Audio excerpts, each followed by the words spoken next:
Minister.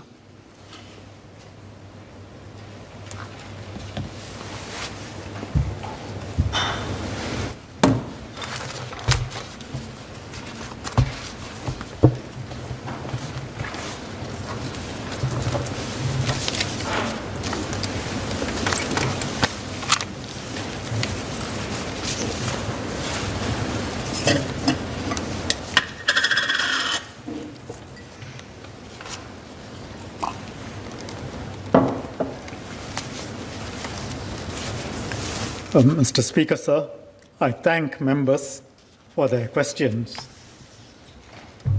I'll first address some of the points made by members of the Workers' Party. Mr. Singh spoke about the need for engagement and responding to feedback. But it appears to me that the Workers' Party has really not substantively engaged with anything that I have said. We studied their proposals. I explained in detail in my opening speech where we agreed and also where we disagreed and why. And I replied on many of the points and why some of the proposed amendments will not work. Mr. Singh cites the jurist Albert Dicey to remind us of the doctrine of separation of powers, and that the rule of law requires a system of checks and balances on the exercise of executive power. He also referred to the concepts that were recently affirmed by the Court of Appeal in Nagendran. So I can tell him, and members know, these principles are fundamental to us. These are the principles that underpin much of our success. I said in my speech, the starting point is that rule of law is fundamental to our existence and our well-being as a country. And that is shown in our consistently high rankings on law and order indices and our good international standing. It's also fundamental to ensure that we have good investments, low unemployment, healthy economy. But as I also have explained, we have never taken an absolutist approach. And if you take a dogmatic absolutist approach, it will not work for us, and it's not working for many other countries. Rhetoric alone doesn't solve problems. You can come to this house and have soaring rhetoric. Rhetoric hasn't solved the Gitmo problem of the United States. President Obama said, choice between liberty and freedom or security, liberty and security is a false choice. Did he close down Gitmo? Why is it that we continue to be colonized in our minds that there is only one way of doing things properly? I said, what is the answer to the problems we have? Practical answer, not just rhetoric.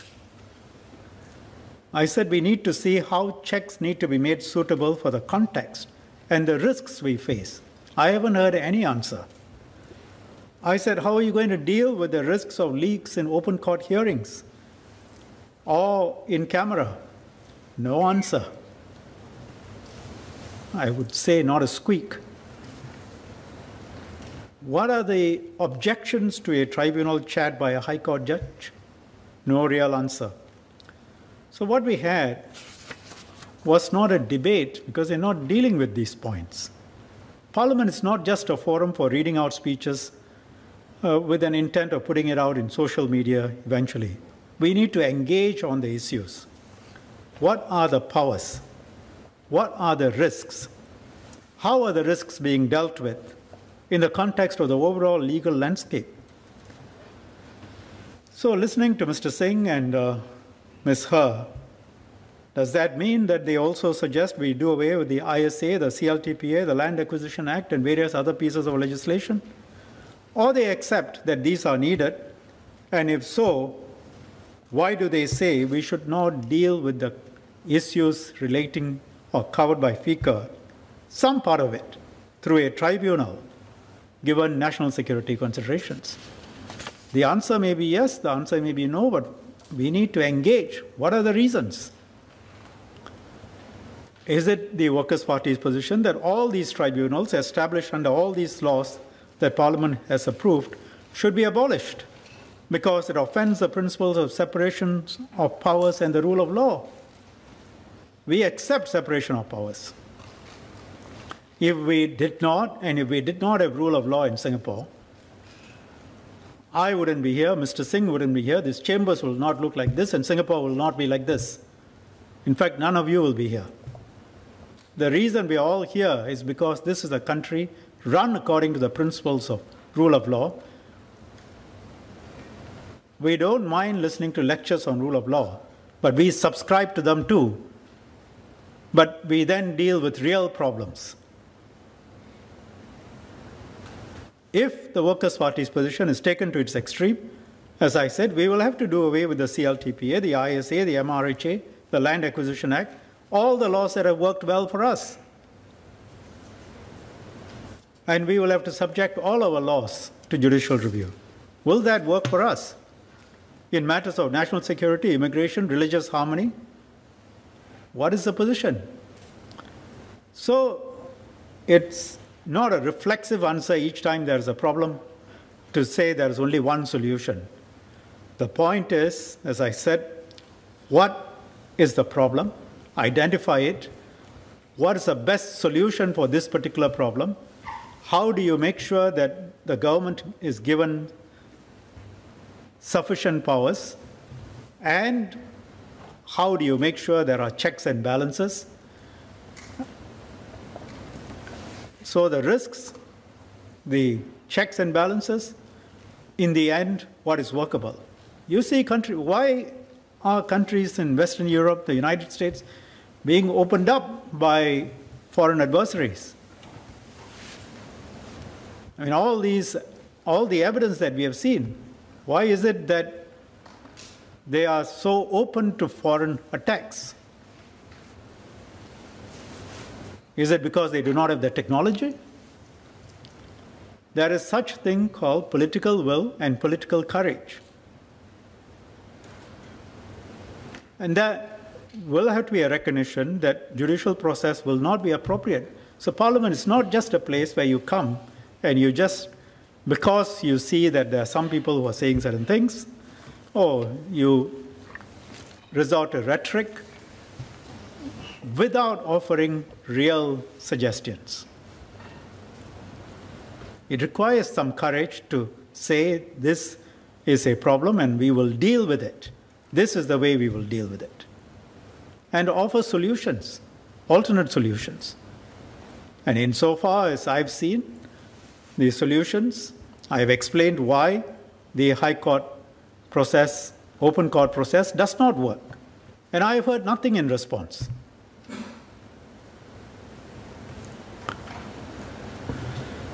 The judicial process will not be appropriate in matters where we rely heavily on sensitive intelligence, collaboration with foreign counterparts. Many things cannot be publicly disclosed. The courts themselves have recognized their limitations in such matters. Chung Zon-Ze, the Court of Appeal recognized that where a decision, say the ISA detention, was based on national security concerns, judicial review of that decision will be precluded. The court acknowledged that what national security requires has to be left to those responsible for national security. That would be the executive.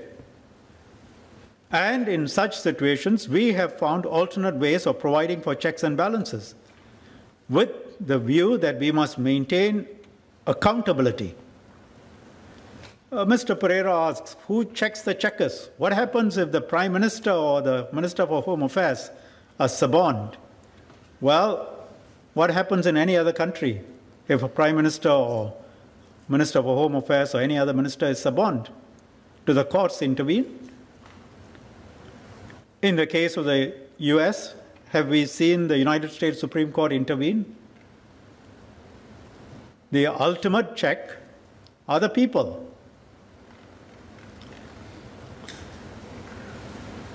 But do you expect the people as a collective body to deal with day-to-day problems of foreign interference?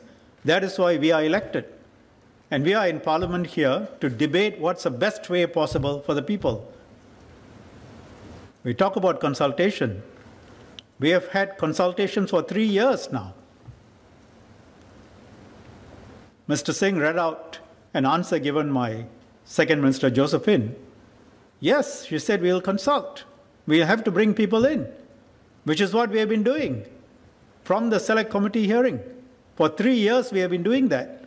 Conferences, Select Committee hearings over 8 days, if I recall rightly, discussions in Parliament, speeches, extensive discussions.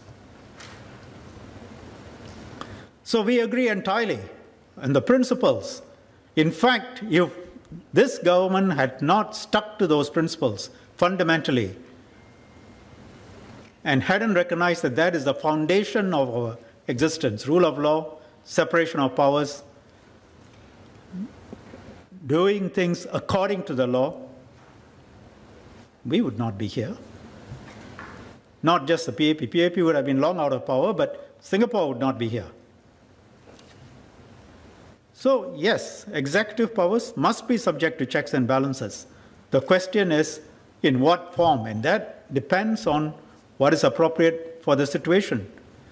When the courts are not suitable, we have introduced other types of bodies or tribunals with statutorily imposed safeguards.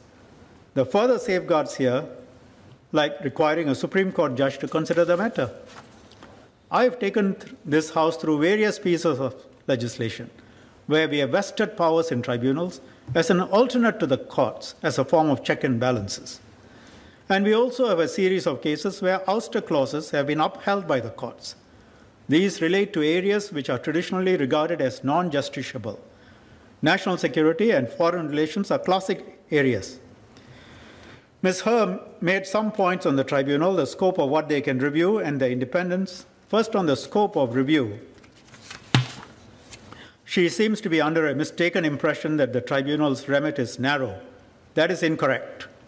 The tribunal can consider any appeal brought against a Part 3 direction, and there can be a review on the merits of the decision. It's not confined to procedural compliance or legality.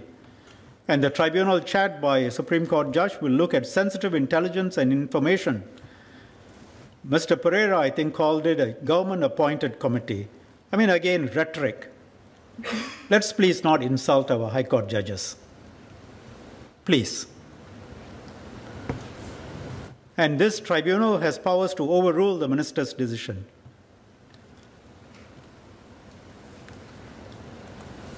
The tribunal has been, as I said, expressly vested with the powers to override the minister's decision, and it's useful to point out clause 95(2) of the bill insulates the members of the reviewing tribunal from pressure and states very clearly that the minister cannot reduce the salary and terms of office once they are appointed by the president. Mr. Singh pointed out that under clause 99(2)(b), the tribunal will be able to consider a matter without the appellant being given full particulars of the conduct which is the subject of the appeal. And he talked about natural justice. I accept. But I also explained why sometimes we cannot give the full evidence. I gave that in my opening speech, which Mr. Singh didn't refer to at all. There might be times when the evidence would have to be given to the tribunal for it to look at and decide for itself whether it makes sense to make the orders. And it's proportionate to the kind of orders that can be made. We are not talking about the liberty of the individual. Also, clause 99(2)(f) allows the tribunal to give a summary of any evidence to the appellant. Mr. Singh highlighted the importance of education about foreign interference and its dangers. We agree with that. I have explained that FICA is part of a comprehensive strategy to deal with foreign interference. Powers under FICA are only part of the picture, and I have said that it's a calibrated piece of legislation to allow us to act surgically against threats.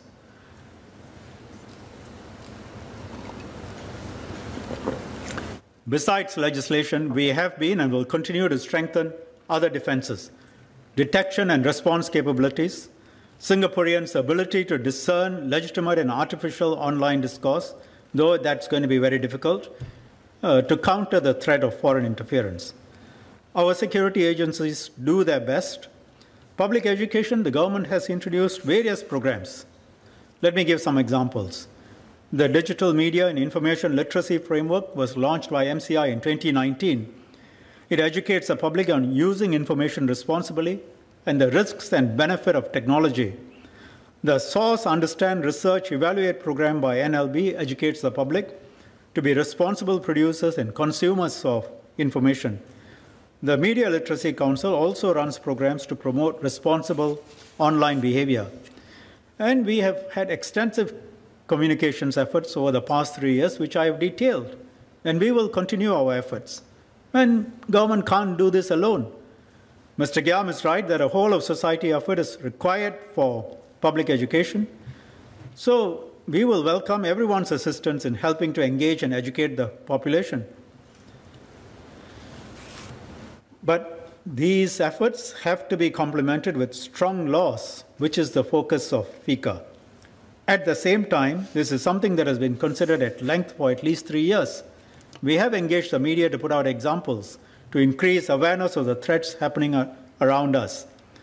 For example, in CNA, others. We have also engaged various stakeholders since 2019, and their feedback has been incorporated into conceptualizing the bill.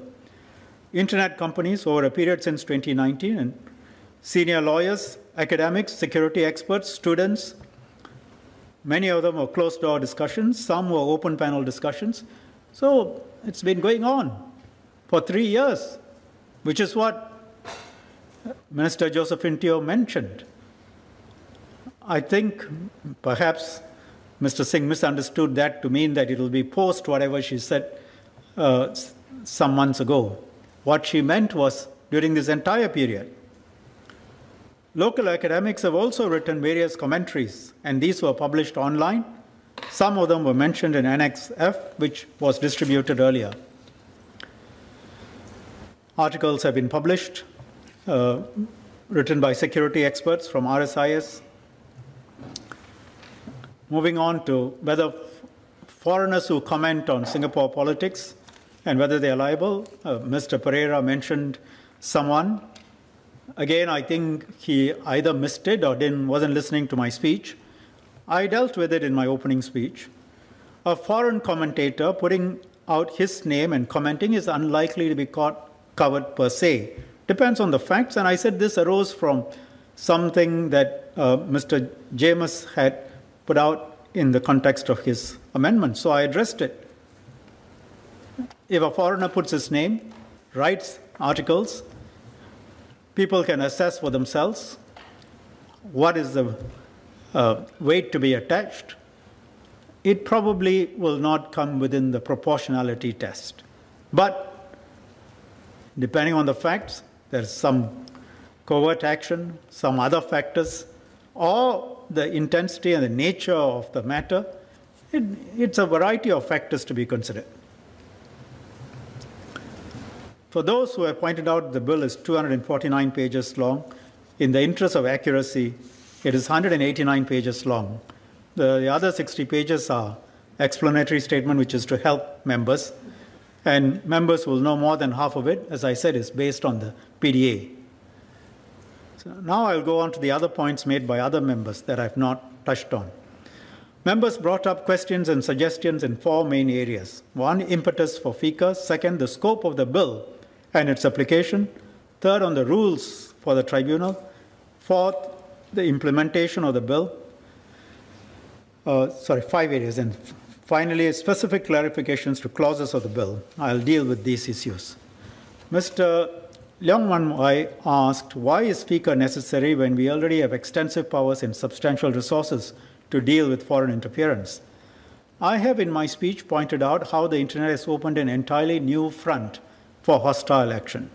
Information forces are seen as the 4th branch of armed service. This bill is about updating our powers to ensure that they are fit for the Internet age. Given the threats, we think there's a clear and present danger that justifies us acting now.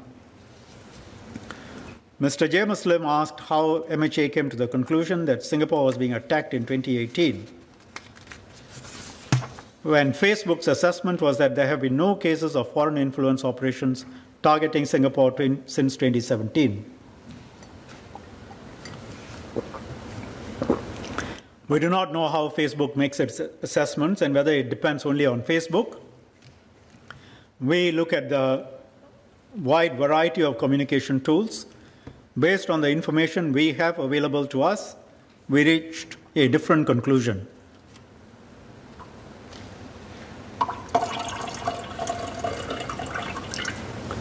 And I would say to Mr. Lim, matters of our national security should not be outsourced to private companies, and they should not be made to decide what our fate ought to be.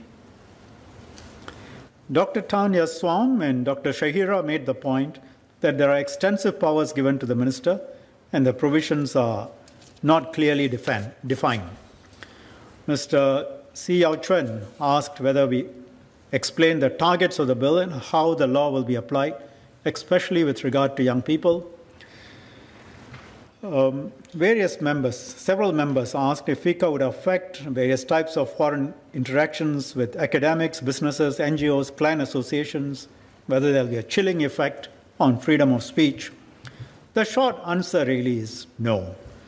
I mentioned this in my speech earlier. I'll just summarize. FICA will not stop individuals, businesses, and organizations in Singapore from building overseas partnerships, soliciting overseas businesses, networking with foreigners, sourcing for donations, discussing government policies or political matters that affect their businesses with foreign colleagues or business partners or supporting charities. As long as they are done in an open and transparent manner and not part of an attempt to manipulate our political discourse or undermine public interests such as security. It will also not cover Singaporeans expressing their own views. It goes without saying, Singaporeans have every right to speak up on our domestic politics. They are free to engage in advocacy. That is not touched by FICA. Mr. Louis Ng and Mr. Zulkarnain asked how the government decides what is covert or deceptive. I mean, it's an assessment that has got to depend on many factors, no different from many of the other things that the government does. Primarily, we have to examine the behavior of the actor involved. Indicators of covert or deceptive behavior would include attempts to mask the tracks, misrepresent their identity, attempting to launder their narratives by having them amplified by sympathetic or unwitting locals, and these can never be exhaustive. Tactics will continue to evolve and become more sophisticated, and I haven't attempted to set out the full list of tactics or factors that might be used or need to be considered. In response to Mr. Zulkarnain and Mr. Pereira's questions on the use of encrypted messages, VPNs and so on, use of such services is common. The fact that communications is private on its own would not make it hidden or covert. The use of such messages or VPN to intentionally avoid detection could be a factor in an assessment, but it really must be taken into account with all the other facts and circumstances and the legal requirements set out in the law, including proportionality. Mr. Zulkarnain asked, in relation to the offenses in clauses 17 and 18, why we should allow an individual to, quote, to get away, close quotes, if there is no covert or deceptive behavior.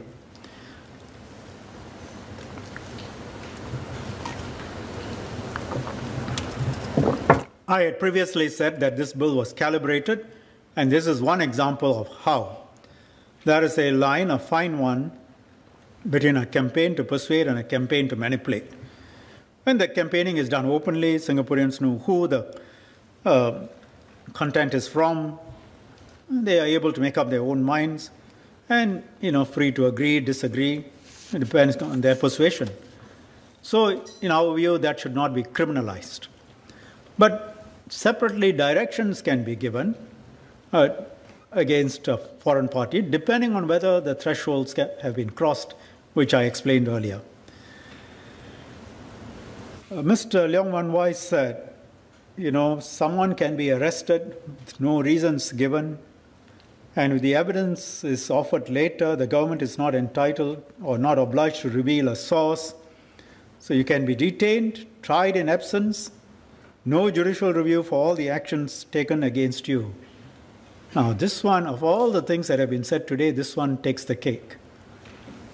I don't know if he has read the bill, or if he has read it, I don't know if he has understood it, because I think we are talking about two different bills. All these statements are completely untrue, so I don't know what Mr. Leong has read. I will ask him to read the bill carefully and also ask, some preparation before it come to Parliament, and also listen to what is going on in Parliament, including the minister's speech. In the bill, the powers of arrest relate to specific offences which need to be proven in court like any other offence and proven beyond reasonable doubt. Those will be prosecuted in open court. I specifically said so in my speech. And there is no detention without trial in this bill. So, to suggest that someone can be detained, tried in absence, no judicial review, all of that is utter nonsense. I don't know where he got these ideas from. It brings to mind another debate we had a few weeks ago, but this one goes further. So we are talking about, I think, completely different things. I can tell Mr. Leong there is no detention without trial power in this bill. There is a power to give some directions. So perhaps that might help him change his mind on the bill, now that we know that he's been talking about some other bill.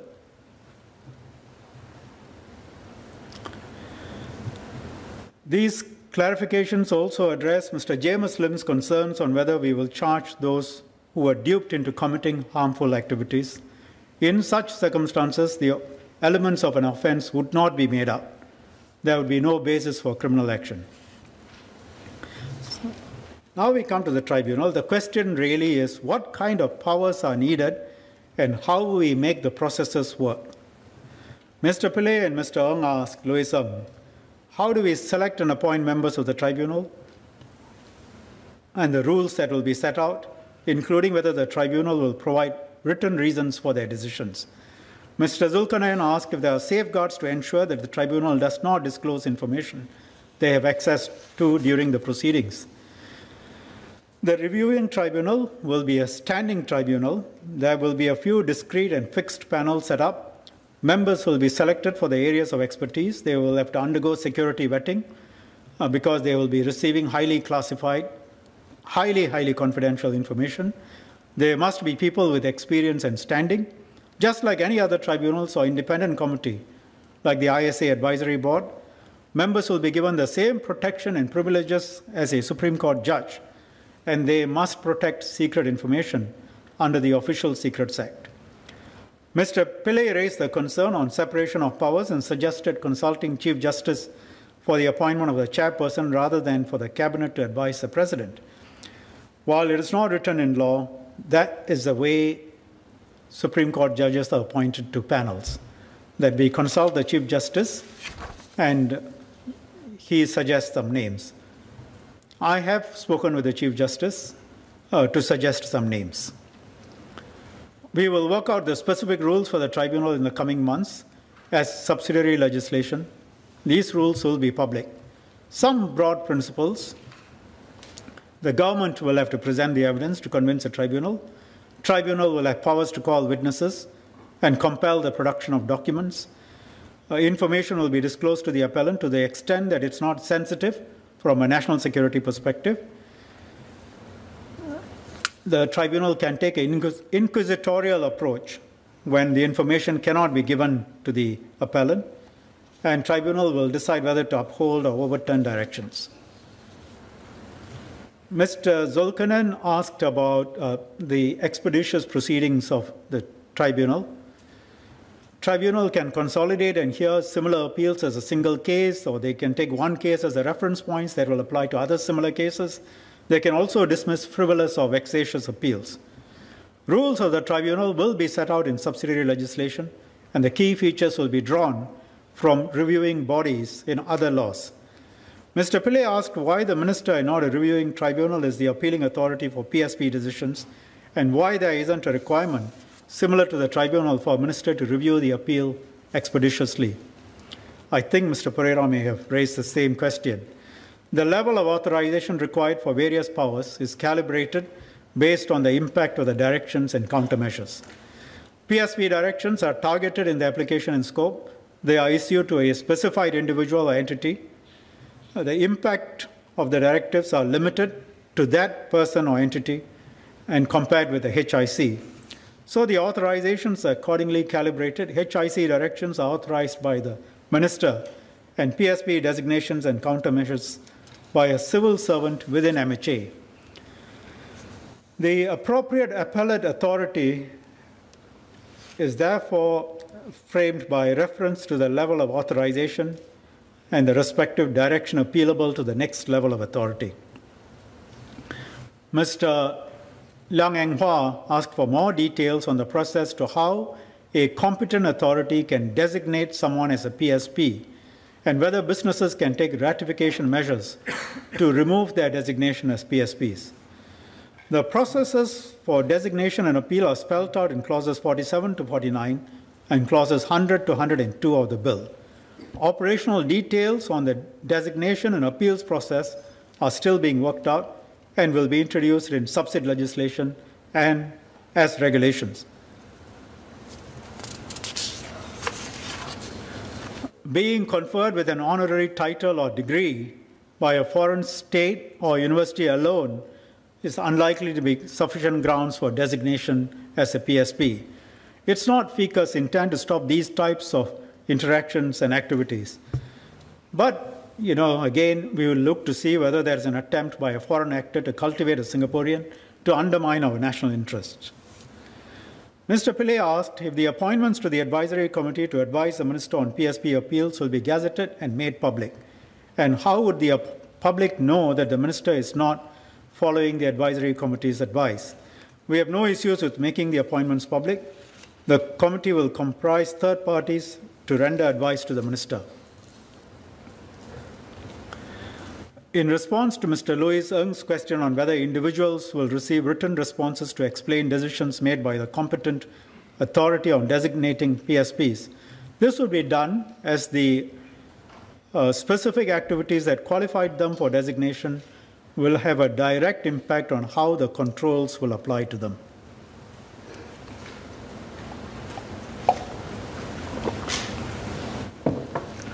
For instance, a designated NGO that advocates on a variety of issues will have to report donations that it specifically receives for its activities that are directed towards a political end.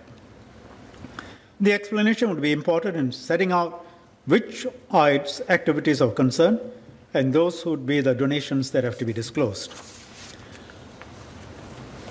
Mr. Louis Ng asked if MHA will release guidelines and illustrations that can facilitate compliance by good faith actors. Mr. Liang Enghua asked if there will be engagement to help businesses navigate how FICA applies to them. Non-compliance is an offense. A recipient of a direction who fails to comply can be prosecuted. We agree with the intent of Mr. Ng's and Mr. Liang's questions. There is a need to help good faith actors comply. We will continue to engage stakeholders, including tech companies and internet access service providers, to understand their capabilities and constraints, identify suitable modes of compliance, and we will continue to work with the stakeholders to operationalize. The exact mode of compliance with disclosure and declaration obligations and other requirements from countermeasures that they may be subjected to will be articulated in subsequent legislation. But the vast majority of foreign dealings between Singaporean companies and their business counterparts will continue unchanged. Mr. Xiao Chuan asked where will Part 3 directions be published and whether reasons for actions taken under Parts 3, 4, 5, and 6 will be published. Mr. Zulkarnain suggested giving a report on FICA offences or directions without the need to go into specific details or naming the foreign principles.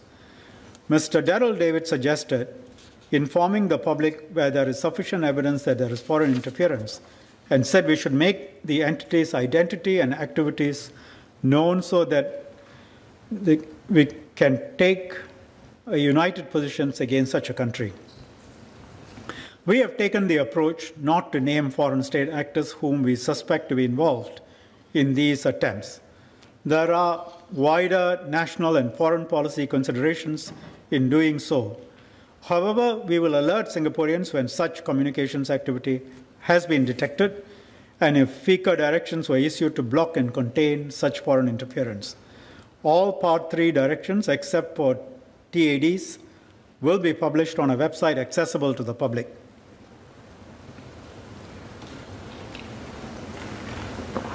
As Mr. Shi has pointed out, national security concerns may make it impracticable to publish the reasons for actions taken. Where possible, we will inform the public on the broad grounds for issuance of directions. In response to Mr. Shi's question on whether appeals made and ruled under FICA would be published, we can consider, although it would depend on the facts and circumstances of the case. The more sensitive the information used, the less likely we are able to do so. Mr. Shi suggested making the registry of foreign and political disclosures accessible online free of charge in a searchable, sortable, and downloadable format to maximize its potential for public education and awareness. We will consider his suggestions. Mr. Zul pointed out that it's easy for a person to deny that he is aware of the purpose of undertaking an activity and ask for the threshold in Clause 16 in determining that a person has intention or belief to undertake the activity for a particular purpose. He also asked if a person would be held liable if he was not aware that he is acting on behalf of a foreign principal. The short answer is no. Member can refer to Clause 5.1b. Starting point is indeed we want to make it an offense to conduct or abet a HIC. But we cannot remove intentionality from the offense elements. Otherwise, we'll end up making criminals out of Singaporeans who unknowingly aid in HIC by sharing content without knowing better.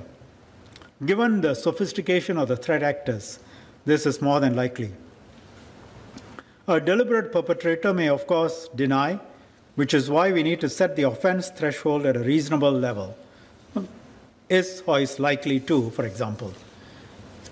And making out that case would be the job of our law enforcement agencies. Referring to Clause 49, Mr. Louis Ng asked for clarification on what would not be practicable or desirable for individuals to have the opportunity to be heard. If the designated individual is a Singaporean based overseas and not planning on returning to Singapore, it may not be practicable to delay his or her designation until he or she is given an opportunity to be heard.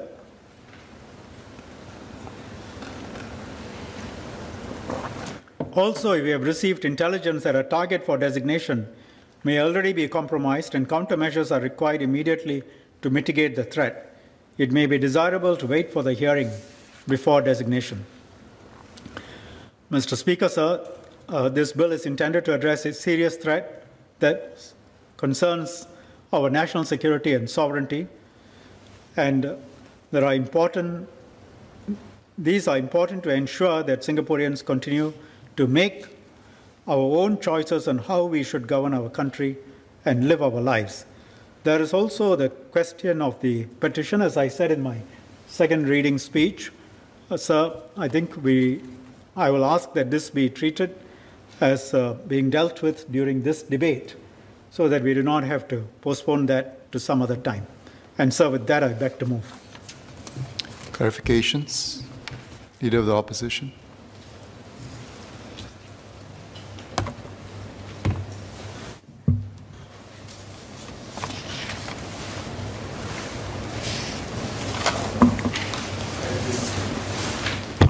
Thank you, Mr. Speaker, and thank you, Minister, for the closing speech, I have three clarifications. I'll start with the first, which is Second Minister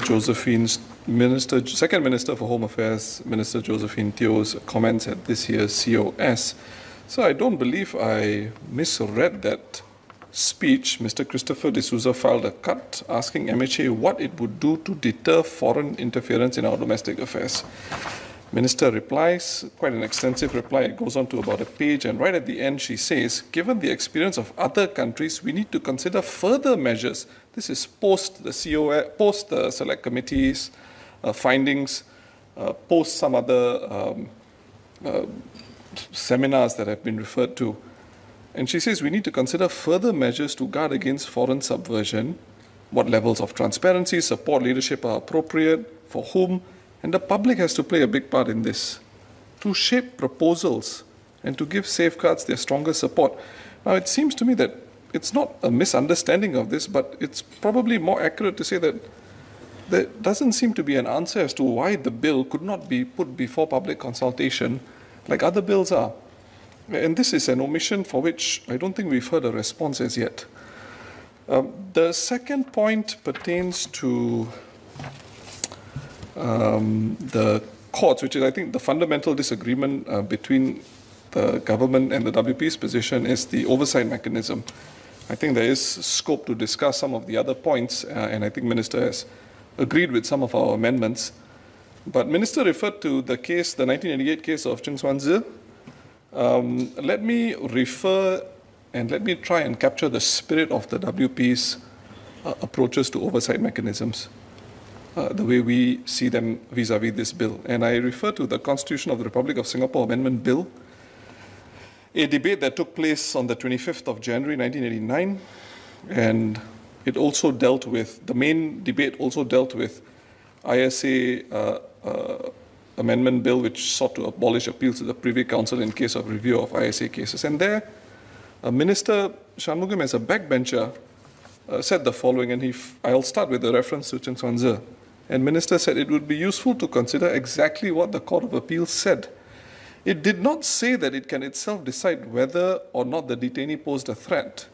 The court said that it can consider within broad parameters whether or not there was any ground at all for the detention. It will set aside the detention only if there were absolutely no grounds for the detention, i.e. it takes the view that no one in his right mind could have possibly concluded that the detainees posed any threat to national security. Otherwise, it will not interfere in the minister's decision. Sir, the amendments will deny the courts that power.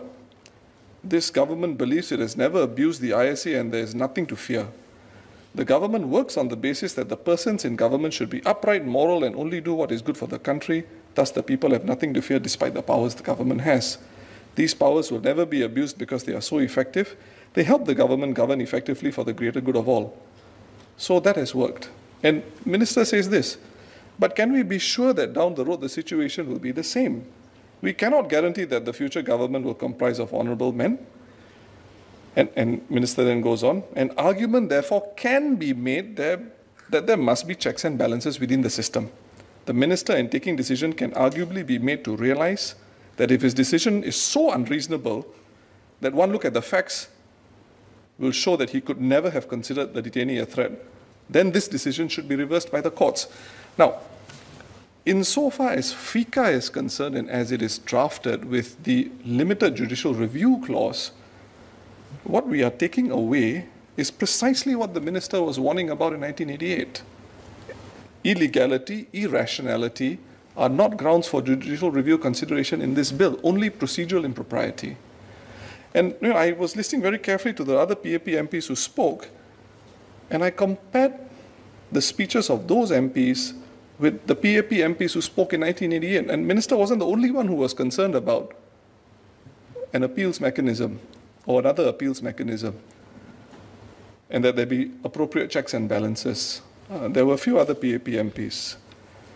And I mean, I'm not going to go through the entire debate, but I think the point is the WP does not understand at the very base level why it has to be limited judicial review in this case. I think Minister gave some reasons, and Minister referred to leaks. There could be leaks in the system, in when you go to court? Well, so I don't mean to just facetiously give a counter response, but there could be leaks in the reviewing tribunal as well. So that question, I think if you ask me on balance, should a court at least look into should review the decision of the minister? Should judicial review be allowed to be captured in its entirety by a court of law? I think the answer is yes. And that's a fundamental difference. Notwithstanding the points Minister makes about national security and so forth, which is why the Workers' Party MPs have proposed potential in-camera hearings. And, files can be sealed after that as well. My third clarification, sir, is a bit more specific. And this pertains to designated PSPs. I'm not sure it's appropriate for me to direct this question at Minister, because I would probably be more appropriately directed at the other office holders in MHA who spoke on the bill, and this is with regard to designated PSPs. I'll give an example, a hypothetical. Let's assume there's a single cause-based NGO in Singapore.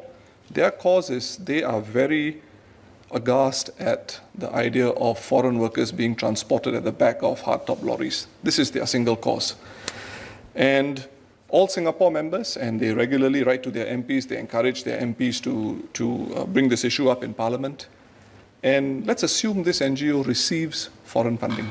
It receives foreign funding from another international organization, which their main object is that they seek to ensure and uphold the human rights of foreign workers all over the world. And they fund, and they are prepared to extend funding.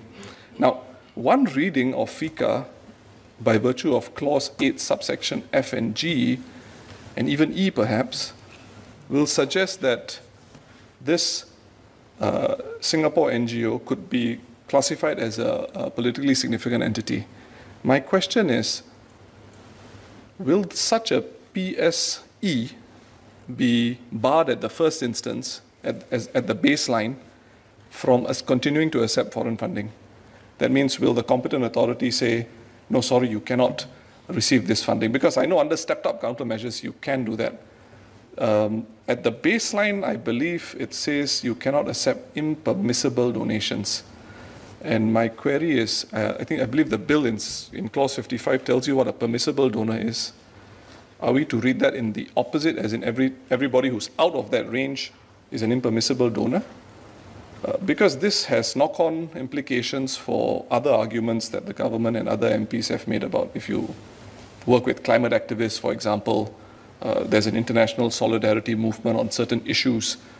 How will this be addressed, considered by FICA? And this, I hope, explains Mr. Gerald Giam's amendments for Clause 8, F and G. Yeah, as to how do we balance this exercise? Because if you compare A to E, there's a very clear target: legislature, presidential councils, trying to change the laws. But the last two limbs are far more broad, and that perhaps also explains the nature as to why the Workers' Party proposed oversight arrangements. Thank you, Mr. Speaker.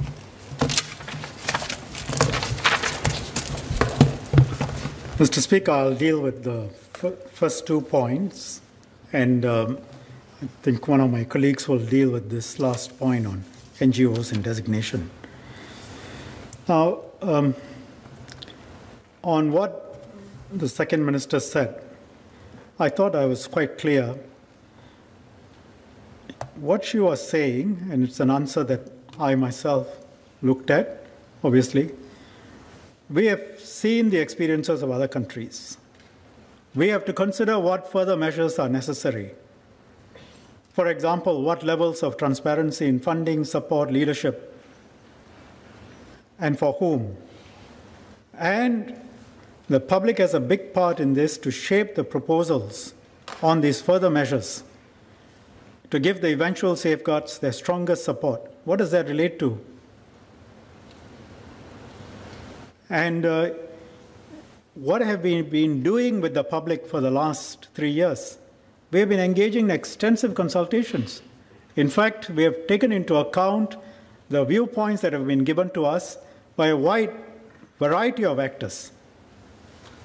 But if we talk about whole of society, this is not the end. It's the beginning. We will face a major attack at some point. We need to bring the entire society together. We need to do a lot more to bring and shape public thinking. So there is a long haul ahead of us, and the public has to be involved in that. And public has been involved, primarily experts, in the thinking through of the bill too. Now on the second point, so I mean, to take that and say, oh, that means, for drafting of the bill, public will be involved, and how come it wasn't involved? That's a misreading of that statement. Let's go to the second question, which I think is the crux of the difference between the government and Mr. Singh and his party. Now, he quoted what I said in 1989. I didn't only say it in 1989. If you went back and checked, I think I've said it at various points.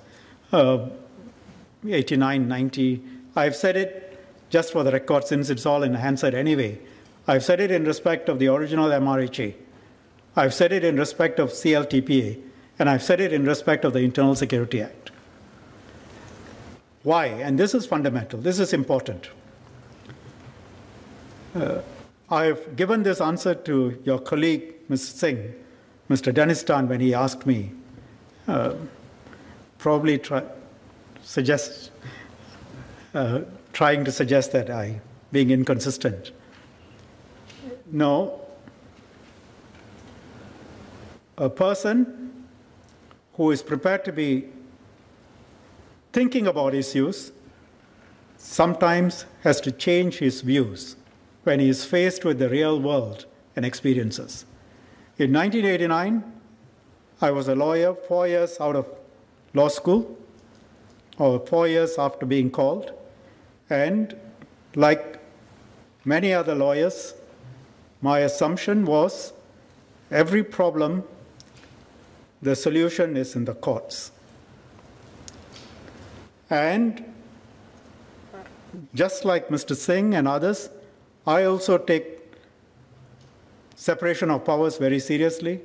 The constitutional principles, the independence of the judiciary, all of this I take very seriously. We imbibed this in law school. I believed in it, I believe in it, and I believe we try and uphold it.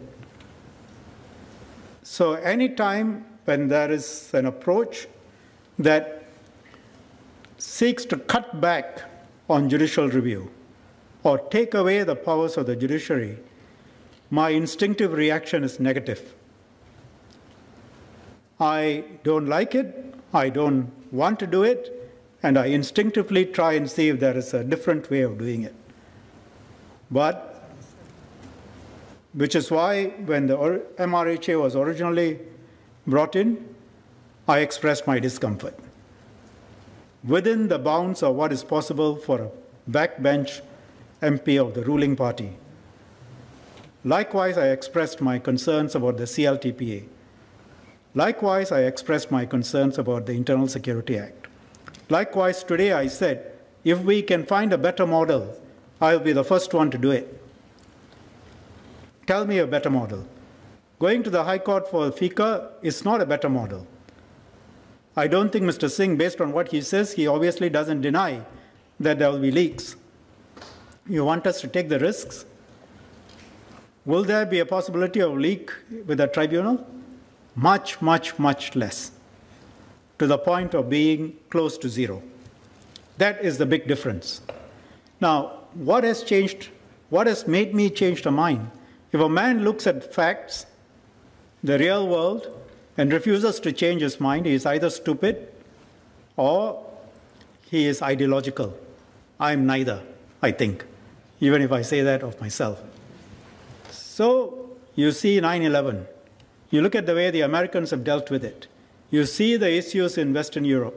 You see the issues around the world where lip service is paid to all these grand concepts, but the societies live in utter misery, where rule of law is a concept for lawyers, but it doesn't operate in the real world. And you ask yourself, so I looked at all of this, experience, practicing in courts, and too many years as an MP.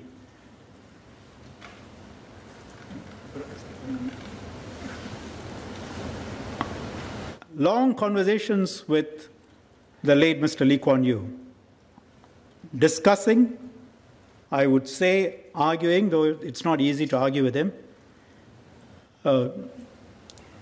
discussing, tough discussions, and then I began to understand the meaning of his original speech to the Law Society when he said, law and order, I reverse it, order first before law.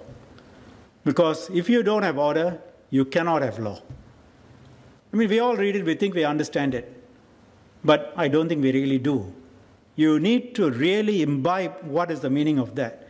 If you can't have the CLTPA and arrest the gangsters, how are you going to have law? It'll be a paper law. But if you can bring order into society, then your law will take full effect.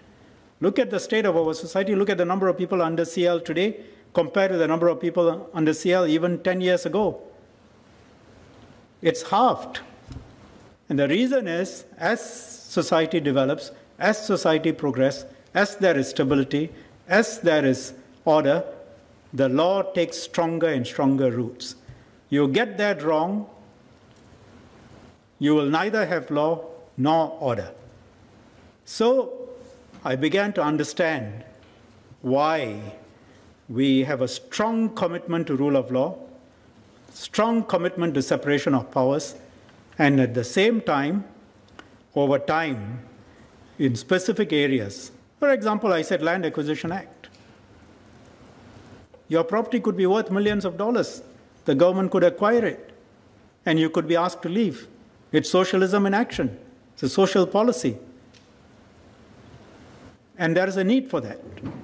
Even today, would we in Singapore be where we are if we had taken the Indian approach and every matter goes up to the Supreme Court on land acquisition and it takes years to deal with it? So I saw the genius in the adaptations that our system has made, or the founding generation has made, being very strict as building up our judiciary. You look at all the countries in the post-colonial world, they inherited the institutions from the British, a civil service, a judiciary, laws, schools, education. What have they done with it? Most of them have gone down the tube. While the grand rhetoric, what has Mr. Lee and his team did with it? Built up the judiciary. If we don't have a commitment to rule of law, you think our judiciary will be ranked as it is today? Internationally? Built up our civil service so that it's a strong, upstanding, excellent civil service. Built up the other institutions, including SAF, the police force, our education system, a middle class. All of this is built up with the foundations of bringing order first and making sure the law and commitment to rule of law is there. But making the exceptions where necessary. And I took you through the exceptions. And to me, the best example of how this operated in practice is when I saw how the Americans were struggling with it. I mean, they had an ideological commitment to due process. Everyone must be tried. Everyone must have a lawyer. Everyone must be given a full trial. But then they have these, I don't know, X 100 or 1,000 plus terrorists whom they don't want to give a trial. And America was never under an existential threat as a result of 9/11. Never like the threat that we've faced. But when they did it, they said Guantanamo is in Cuba, our rules and laws don't apply, there's no due process. We lock them up and we throw away the keys. That's why I said, let's get out of this colonization of our minds. Let's look at what works, what is fundamental. Checks and balances are important. But what is wrong with the checks and balances we built in here? So yes, I'm not embarrassed to say that I had certain views straight out of law school. In the first 4 years, the only mistake is I shouldn't have become an MP when I was 29. I should have waited a bit longer. But I'm not embarrassed to say those were my views, and those views have changed because of the realities of life. Not because I became a minister, but because over time, long before I became a minister, I saw how laws are meant to operate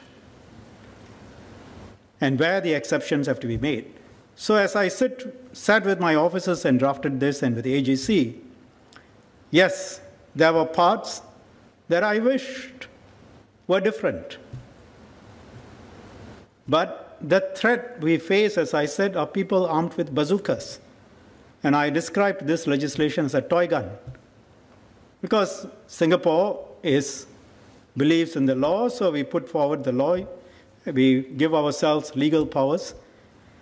But in reality, the kind of threats we face, the kind of adversaries and the resources they have in terms of manpower are far greater than what we have. So and the problem, our people haven't even begun to realize what the problem is and the nature of the problem, despite all the speeches and the conferences and the seminars and the select committee hearings. So, and if anybody else from Workers' Party wishes, I'll give you the references to my different speeches where I have expressed views so that I don't have to keep coming back to the speech once every year or 2 years. Yeah. Thank you.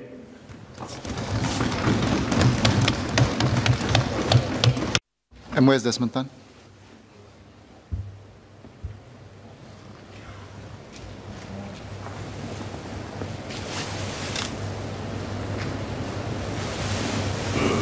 Thank you, Mr. Speaker. I just want to respond to Leader Opposition's question with regard to a Singapore NGO that is designated as a politically significant entity. Will it therefore be required to cease the foreign funding at the onset of the designation? So the short answer to the question is no. At the onset of designation, the PSC will only be required to declare the foreign donors and where the funding is coming from. Only when there's reason and it meets certain conditions will it be required to step up the countermeasures to require the further measures to require the NGOs to then, beyond declaring, to have to cease the funding only when certain conditions are met. I hope that answered the question. Leader of Opposition.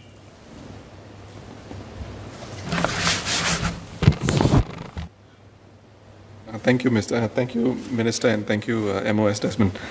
Minister, I've heard you carefully on the first point about Second Minister Josephine Teo's. I stick to my position that I don't believe it was a misreading. Minister has a different view. I think I can leave that at that. The point about judicial review, I've again, that reflection of how one's views changes over time is not something that I take lightly. I think all of us go through such a catharsis in our lives as we build up our, a crucible of experience. But I would like to ask whether the ministry considered judicial review in the usual sense and not limited judicial review. Why was it that illegality and irrationality were deemed that they ought to not play a part in this bill? It's not the ISA. We're looking at a different sort of a threat. Yes, it could be ISA-like, I will concede that point, but we're only asking the court to just look at the lawfulness of the decision. Nobody's asking the court to substitute the minister's decision. And this, I believe, is an important matter because we can't use the experience of having legislation with ouster clauses to justify new legislation with ouster clauses. So I think each legislation must unpack as to why judicial review has to be limited in its case. Thank you. Minister. I'll answer that shortly. The reason is our assessment was that here a lot of the evidence we'll rely on would probably be based on highly sensitive information that comes from our partners, could be, well, by definition, partners meaning from outside, could be from a variety of different intelligence sources. As I said, I'm not saying we have human assets, but a variety of different types of assets. And our view was this: while the actions we take are nowhere near as serious as the Internal Security Act, nevertheless, in some ways, the Internal Security Act is often focused on people within, and we will be able to have our own evidence that would be, able to be used. Here, we would have to depend on other types of evidence, other sources, whether our sources or partner sources. And there is a great deal of requirement for secrecy and confidentiality. And this should not go to the court process at all. But we all agree there needs to be a robust process for making sure that the process we set up can properly look at what the minister has done. So the direct answer to the question is we assessed that the kind of information we will be looking at and assessing on, deciding, would be much, much, much more confidential and secret. And it really, in ordinary circumstances, could be known to no more than 1-2 persons. And we will have to rely on that kind of information sometimes for this. Therefore, we take it out. But if there are suggestions on how we can make it more robust, because we want it to be robust. That's why we have a High Court judge sitting there. Now, as I said, even though it's not in the bill, I've asked the Chief Justice for names. So he will appoint. He will give us the names. President will appoint. And if there are other suggestions to make it robust without qualifying, affecting the secrecy and confidentiality, we'll be very happy to consider. Associate Professor James Lim.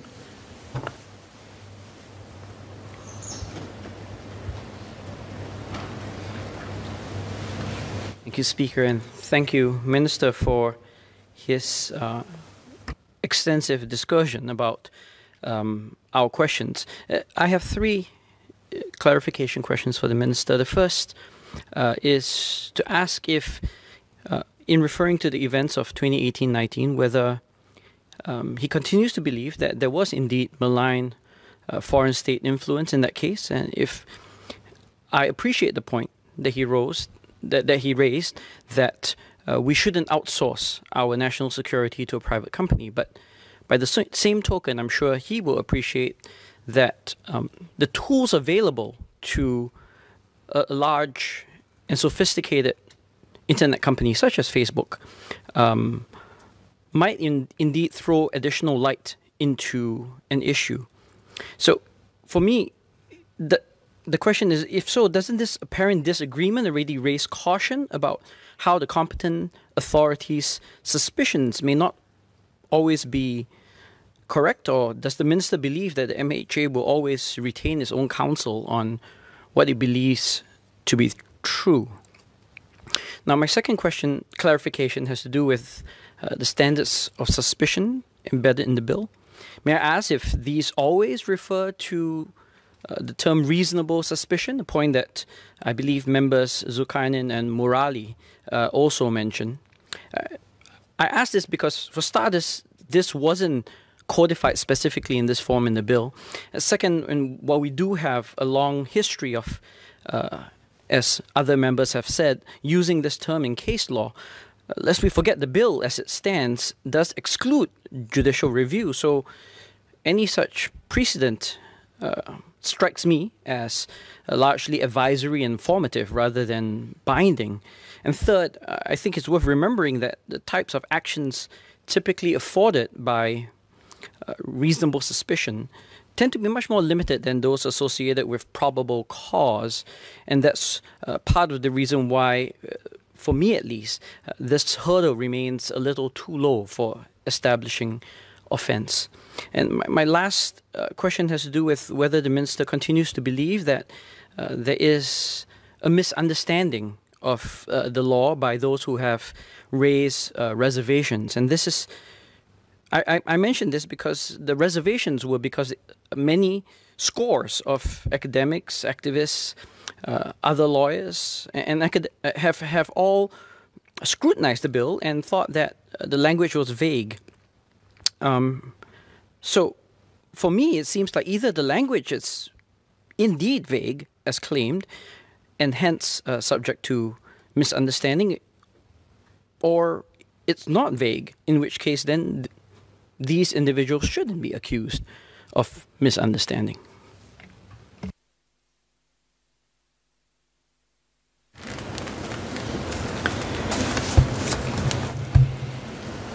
Let me try and deal with those points.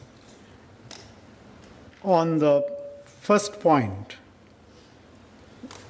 do we believe that there was a foreign state involved? Response: we believe it to be so. I think Mr. Lim's real point is, Facebook says there is no such thing. You say there is. Doesn't that throw into question your credibility or assessment? Now, let me try and give Mr. Lim some examples, or at least one example. At many stages in its career, Facebook has denied something only to come back and reverse itself. I'm not saying, therefore, they don't really mean what they say when they haven't seen any state attack. I also pointed out that Facebook is not the only medium. There are a variety of other medium other than Facebook, and I don't know if they've considered a complete survey.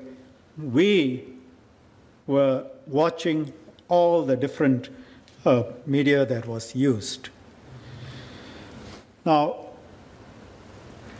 in Sri Lanka, and I think this was 2017 or 2016, on Facebook, Sinhalese were calling to gather together to go and kill Muslims. The Minister for Communications in Sri Lanka called up Facebook to say, can you do something about this? This is a riot being organized on Facebook in order to kill other people. Facebook told him this does not affect our community standards. So I don't know, their definition of what is or is not a foreign hostile activity may well be different from ours. So if I organize a pogrom to go and kill people, that apparently doesn't breach Facebook's community standards. And Muslims were killed. Does Mr. Lim think that a responsible state authority should outsource the way it handles law and order to Facebook, whose primary concern is how much money it can make with the best will in the world? When someone took Nancy Pelosi's speech and redid it to make it look as if she was drunk and slurring. Facebook also felt that in the interests of free speech, that doesn't breach their community standards. When the attacker in New Zealand mosque was killing people and live streaming his attack, Facebook said it did not breach its community standards, and it felt that the attack should continue to be live streamed until there was such a furore and uproar that they reversed course. So I don't know. I don't know what their definitions are. I don't know what are the different types of medium they consider. So I can't comment exhaustively, nor can I take it at face value that if they say so, it must be so. Maybe they don't know what happened. But we noticed activity, we draw certain lines, we have intelligence experts, we have people, and they've come to the conclusion that this sudden spike in activity on a variety of platforms, specifically targeted for specific messages to be absorbed by our Mandarin-speaking population, was a very clear indication. And I'm not going into all the details.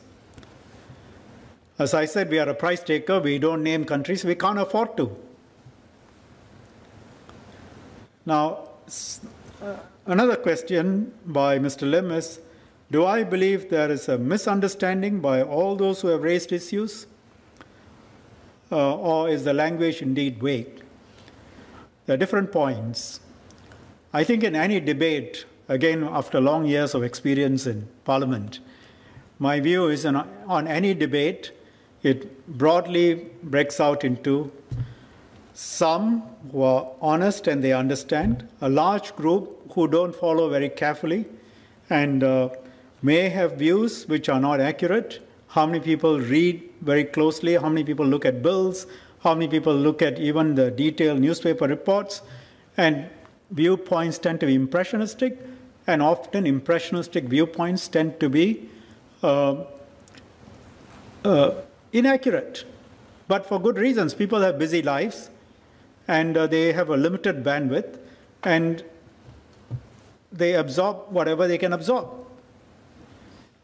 I don't know about Mr. Lim, but if I wasn't doing this job and I was a lawyer in private practice, I would also have a very limited time to understand what's going on in Parliament, which bills are coming out. And I will probably have some sort of, perhaps a little bit more than the average layperson's understanding, but all our viewpoints tend to be impressionistic on areas that we are not directly dealing with, because we all have busy lives.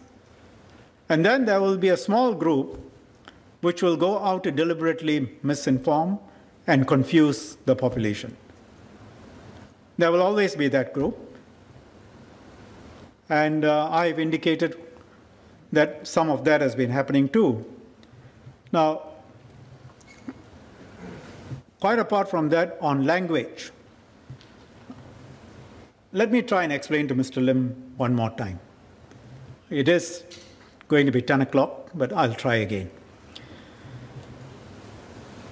I said in my opening speech, I think I said, out of 10,000 people, you're trying to catch that one case. Even in that one case, the foreign agency will try and make it look like it's a normal case. So the facade will be normal. Everything will look normal. In fact, if they are worth anything, they will make it look very normal. So you have to have definitions which, just because it looks normal doesn't mean that you don't have the powers. How do you go behind that? How do you deal with it? So that is why you say it is to foreigners' involvement, affecting public interest. The way in which it is done, I have explained the framework. If the idea is hostile information campaign, foreign state agency, payments, covert activities, I think it's quite clear. But there are also situations where it's not so clear. And that's where you build in the proportionality test. And it seems to me quite a few of the commentators don't understand the proportionality test. That's why I made it a point to say AGC advised me. That test is there. And when you don't understand the proportionality test, Then you say, oh dear, it says collaboration. So any collaboration with a foreigner on a matter that is of importance to Singaporeans could potentially run foul because you misunderstand the proportionality test. Beyond that, there is a second vein. Again, there are people who fall into those who deliberately push this line, but there are also a large number, genuine people, honest people, who are genuinely concerned. Now, I wouldn't say a large number of people are concerned with our bill, this bill. In fact, our assessment is that, by and large, a large number of people understand, a vast majority of Singaporeans understand the need for FICA. So of the very small group who are concerned, a significant number you can put down as honest people who, either for impressionistic reasons or other reasons, may have had some misunderstandings. And even those who support the bill, like the two NMPs who spoke up, say, is there a possibility of abuse? And that lies behind some of the points that have been made outside. Yes, if you apply the law as you say it should be, and if you apply the proportionality test correctly, yes, then it will be done properly. But what if you abuse your power? And my answer to that, I gave an extended analysis this morning about how abuse can take place under any legislation. Your question is, do you give the power, and what are the checks you put in? So we have put in, we think, a strong check through the appointment of a High Court judge with extensive powers. And we've crafted this to deal with a very large threat, which is present, clear and present here. It's not in the future. It's happened, it's happening all around us, and it will happen to us. It's not for nothing that the French study Singapore and show it as a test case or one of the case studies. So our task is to continue to explain to people how this law works, and over time, just as with the many other pieces of legislation, if the government operates it properly and honestly, it will be understood. If it operates it wrongly, the people will, express their views in a variety of ways. I think Mr. Pereira said, trust in institutions should be built up. I think listening to Mr. Pereira over the years, his ideal state, if you take the UK or the US, they have all the things that he says we should have. Freedom of Information Act. They have all these other bodies. Many things go to the courts. They don't have an Internal Security Act. Can anyone tell me why the trust in the Congress in the US, I think, is now down to perhaps single digits or maybe low double digits? Why is the trust in the government in Singapore so much higher? So let's again get real. Trust depends on how you exercise your power and your track record. Trust depends on whether people's lives have really improved and whether you work to improve people's lives. Trust depends on whether you have the courage of your convictions in the face of, some opposition to say, this is the right way, this is the way I will explain, and I will do it for the benefit of people. Trust doesn't depend on putting in a series of legislation, just copying others, whose trust levels are abysmally low. Mr. Lim asked me about the phraseology, the authorization by Minister for Anticipatory Direction. I think the phrase used is suspect or has reason to believe. Thank you. Mr. Leong Manwai.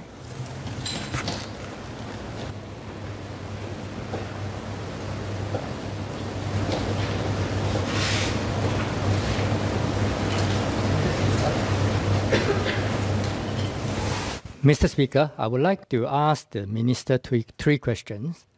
One, basically the questions revolve around, I think what the LO has been asking also. There's still, I don't think the Minister has given enough convincing arguments about what's the hurry, why FICA is needed, and why the judicial review is not needed. Okay. First of all, my first question, for what's the hurry? The Minister has been saying for hours that there are 3 years of consultation has been done, they've done a lot of things and all that. But what we heard here is that those things is about identifying what need to be done and what are the threats, what are the foreign interference threats and all that. But he just now mentioned something that, he also consulted some Singaporeans. But at the end of the day, I think we can all agree that there is little consultation of the general public. Right? And what Minister was trying to say just now is that, seems to be, that's how I interpret it. Seems to be, let's have the law first. And then the Singaporeans will understand the law, that the law is good for them and all that. Hey, that is not the way the law should be implemented, So, since there's not enough consultation of the general public, should today the Minister consider postponing the passage of the bill? That's my first question. Second question, is FICA effective in protecting us much more than all the resources and the laws we have before this? We already have them. They are all there, okay? So I ask the Minister, can you point a few examples? Don't quote all the foreign countries' example. Quote Asian countries' examples. Examples of Asian countries that have suffered from foreign interference. Because as a general citizen, or ordinary citizen, watching the TV and all that, all the foreign interference in Taiwan and Australia, for example, seems to be a joke. It was just a theater of actions and all that, but in the end, all the foreign interference seems to be unraveled. So I asked the Minister to quote us some examples and educate us. And the third question is, we spend a lot of time talking about judicial review. What the Minister seems to be saying is, trust me, trust me. I asked two questions with regards to that. The tribunal is appointed by the Minister, right, under this FICA. 2, if judicial review can be done in other countries, even with respect to national security issues, why can't we do it? Thank you. Well, so I'll understand to the extent that I'll answer to the extent that I understand the questions. Now, on the first point, what is the hurry? I assume now, Mr. Leong, we are talking about the same legislation, because the legislation you talked about just now seemed to be a very different one. Do you understand that almost everything you said earlier about this bill is actually untrue and inaccurate? Minister, you want me to respond now? Yes, please. Okay. What I've said is according to the legal advice that my party had gotten from senior lawyers. Okay? So you say those are not accurate, they are not right. Then that is exactly what we have been saying, or I have been saying in this parliament. The discussion and the debate in this parliament actually should not be conducted in a way that is just interpretation by you. Let's have a committee, let the expert trash it out, and then bring it to this main chamber. We must well call this legislative chamber, legal chamber. That is, the legal experts that are advising me disagree with you. If I can request both members to direct your comments. Yeah, I'm sorry, sir. Sir, can I ask through you for Mr. Leong to show me which clause allows for detention without trial in FICA, please, as he suggested? Detention without trial, trial in absence, and no judicial review for such detention. Since his senior lawyers have advised it, he should be able to tell me which clause. Mr. Leong. Speaker, there the minister go again. I'm not going to go into all this legal interpretation. If we want to argue, we argue out of this. Okay, but most of the things that I've said is in Section 99. Okay, and I didn't say detention without trial. Okay, I say he can arrest you, of course, through a due process, but after he arrests you, you're not bailable and all that. Those are provided in Section 99. Okay, but anyway, I'm not going down that line. Minister, let's go on with the other questions. Thank you. Minister. Sir, I was listening very carefully when Mr. Leong spoke, and my blood pressure went up quite significantly when he said, detention without trial. That phrase is there. I'm sure it is captured in the handset. Detention without trial, trial in absence, absentia, and no judicial review. So I just order, and the person is arrested and detained, and he's got no rights of review. And now Mr. Leong says clause 99. He reads English.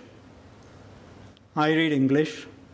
I can tell him that clause 99, neither clause 99 nor any other clause in the bill has detention without trial. Not just that, he says, there he goes again. I mean, when Mr. Leong refers to provisions in SICA, I ask him which provisions. When Mr. Leong says you can detain without trial, he says it.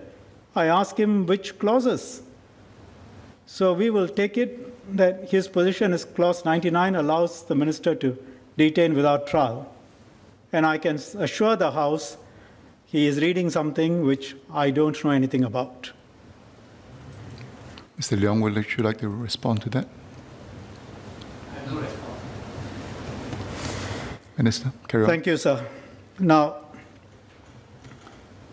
I didn't say, sir, so I don't want words put in my mouth. I didn't say there was little consultation with Singaporeans, nor did I say let's have the law first and then go and explain to Singaporeans. I think I said a number of things in context, and I would ask Mr. Leong not to misquote me. I didn't say it in those terms, nor did I mean it in those terms. Now, the second question is FICA effective in protecting us, given all the other resources that the government has at its disposal? And Mr. Leong says, give us examples of Asian countries which have suffered such an attack. So this, again, I mean, I'm not usually at a loss for words, but is the suggestion that somehow because we are Asian countries will not be affected by foreign interference? Is that the suggestion? I would suggest Mr. Leong reads the French report and that he reads the Select Committee report. And I can tell him in the annexes we gave out this morning or this afternoon, while the names are not there, some of those countries are Asian. And it's absolutely shocking to hear that the suggestion of foreign interference in Taiwan and Australia are jokes. I think in the case of Taiwan, of course, it's a territory, or it is said to be a territory. In the case of Australia, it's a country. Those places will be very surprised that someone in Singapore thinks the attacks on them, for which Australia has passed legislation, very draconian legislation on reporting requirements. I said this afternoon, you are an ex-parliamentarian. Your obligations are very onerous. I think no one who knows the facts will say what Mr. Leong has said, that it's a joke that these places have suffered foreign interference. Whether they suffered it from the countries they named, we don't express a view, because it's not our business to go and say they were attacked by X or Y or Z. But all the evidence that was laid out, I mean, this afternoon I talked about an Australian parliamentarian who was said to have been suborned by foreign money and taking a statement on South China Sea that is contrary to his own party's position. What do you call that? When we say Singapore itself has been subject to foreign interference recently, I mean, are you saying that what we are saying is untrue? There were reports that the entire Indian electric infrastructure was brought down as a result of an attack from outside of India. There are reports of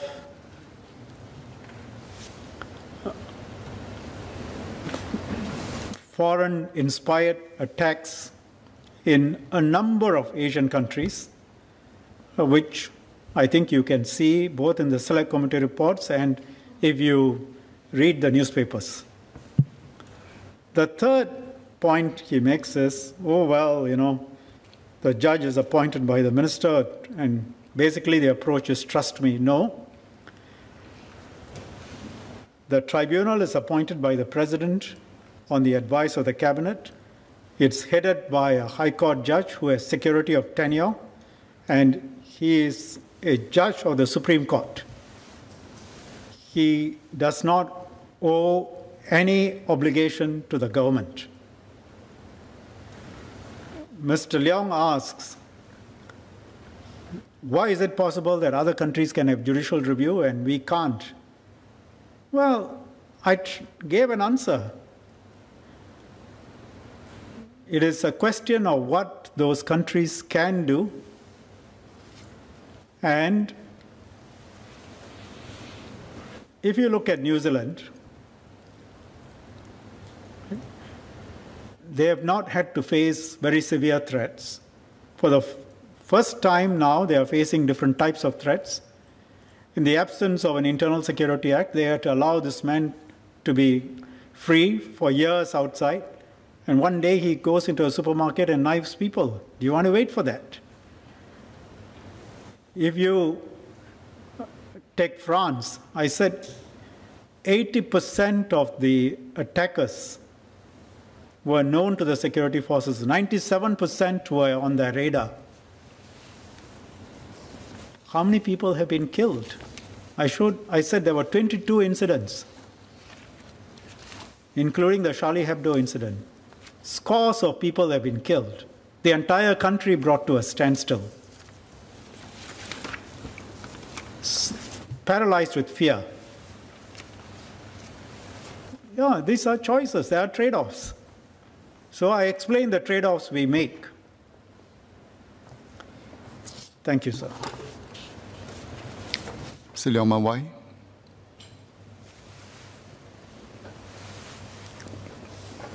So I'd like to clarify further with the Minister. One is that the appointment of the tribunal is recommended by the Cabinet, right, to the President. In that case, do the President has the power to reject the appointment? First question. Second question is, just now I asked for some example of Asian countries that are affected by foreign interference. I'm looking for examples where there are more permanent damage, like really affected a national election and things like that. But what the minister has pointed is just one senator, being found to have connections with a country. Those things, in the normal course of our security operations we can identify already. Do we need an extra law? Secondly is that Minister talked about the Indian electric infrastructure and all that. Similarly, our healthcare system data was compromised some years ago. Is FICA needed before we can prevent all these things? Or even with FICA, are we going to be able to prevent these kind of events? Minister, please. So, I don't intend to keep repeating my opening speech. I think Mr. Leong has got to, I would suggest he goes and listens again or reads, and the answers are all there. And it's not just one senator. I suggest he reads the material that has been given. Thank you, sir. Mr. Leong Pereira.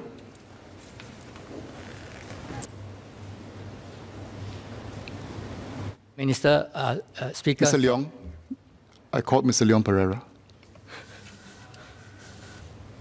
Speaker, sir, you could wait your turn. Minister didn't answer my question. I asked Mr. two Leong, questions. Mr. Leong. Yes. I called Mr. Leong Pereira. Kindly sit down. Okay, he didn't answer my question. Nor did you answer his questions when he asked you earlier.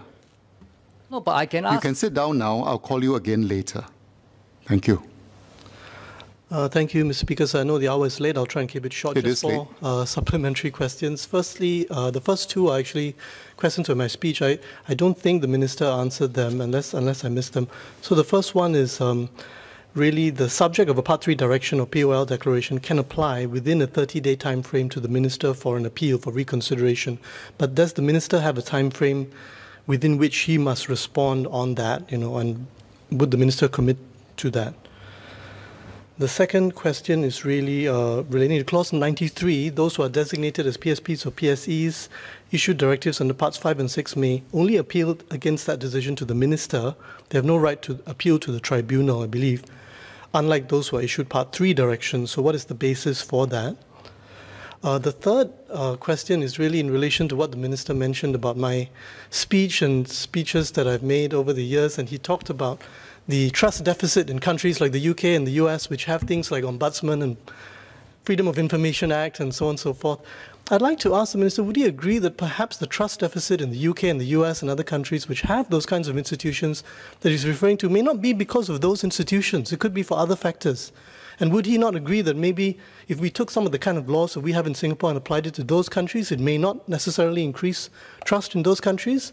And would he not agree that perhaps in Singapore, if we put in place laws that are a little bit more balanced along the lines that we've argued today in Parliament, that might possibly increase the trust levels that we have here, even though those trust levels you think are high? So that's sort of the third question. The fourth question is really, and the last one, is on the part of my speech where I talked about who checks the checkers. And I think it's a big subject, and essentially I asked, what recourse does a concerned citizen have in Singapore if they feel that very senior officials, Prime Minister, Minister of Home Affairs himself, has been suborned by a foreign power? I mean, what is their channel to redress that, to have that addressed? And as far as I could discern, the minister responded by saying that the form of redress would be the same as it is in other countries, which is that through other people. So actually, I'd like to put this back to the minister and say that, in the spirit of coming to Parliament, not with rhetoric, but with concrete and practical solutions, I mean, could he expand on really what is the redress in that kind of scenario, very, very practically speaking? Thank you.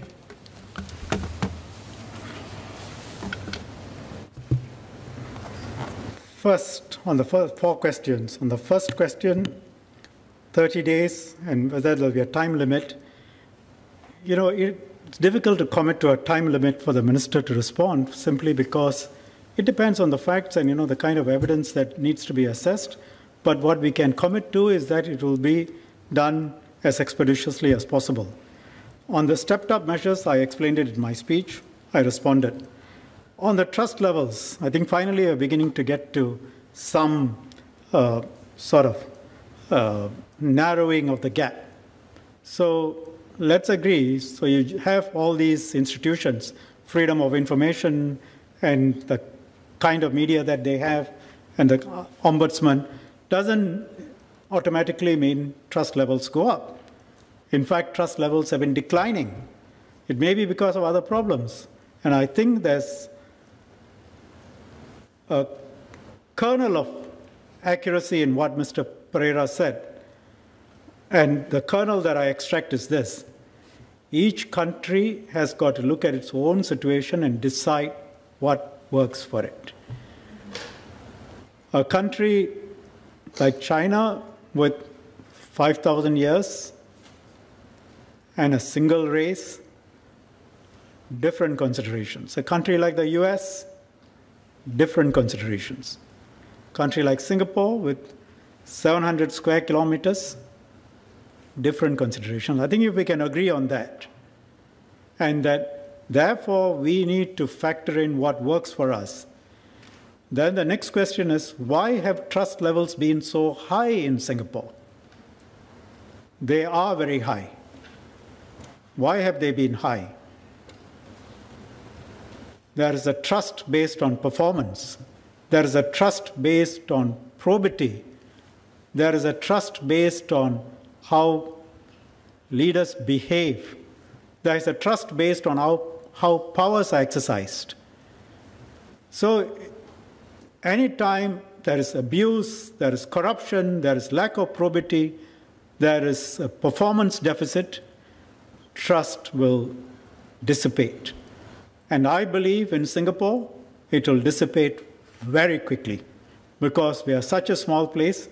Everyone understands everything pretty much in broad terms. Whether bringing in some of these institutions will add to trust is a conversation we can have as long as it's understood that,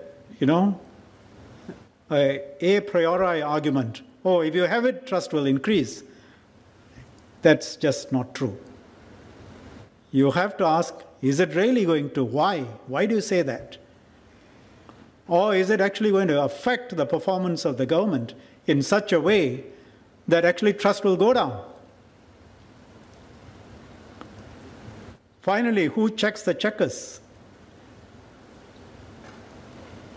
I think Mr. Pereira must be aware the CPIB can investigate anyone, including the Prime Minister. When the CPIB wants to investigate the Prime Minister, there is a higher authority they report to, independently. The CPIB can investigate me and any minister. And the man who was considered, or Mr. Lee Kuan Yew had publicly said, where will I get another Teh Cheang Wan? Because he solved the housing crisis. If you were to consider one of the inner core of ministers, Mr. Teh Cheang Wan would have been in the inner core of ministers. Powerful, heavyweight minister. What happened when there were allegations? Mr. Lee Kuan Yew told him, when Mr. Teh wanted to see him, I'm not speaking with you, let the CPIB investigate.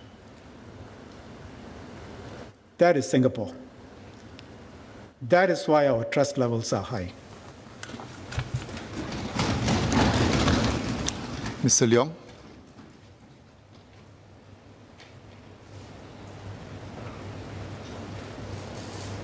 Thanks, Speaker. I want to ask the Minister, is he going to answer my question on the appointment of the tribunal? Minister. Sir, the position is clear. When the law says on the recommendation or advice of the Cabinet, then the President acts in accordance with the advice given by Cabinet. The point I made is that the High Court judge who will head the tribunal is independent, has security of tenure, is someone whose job is in the Supreme Court. His primary appointment. His first appointment was approved by the President? Yes. And his primary appointment, the first appointment, is approved by the President. So let's get that clear. Thank you, sir.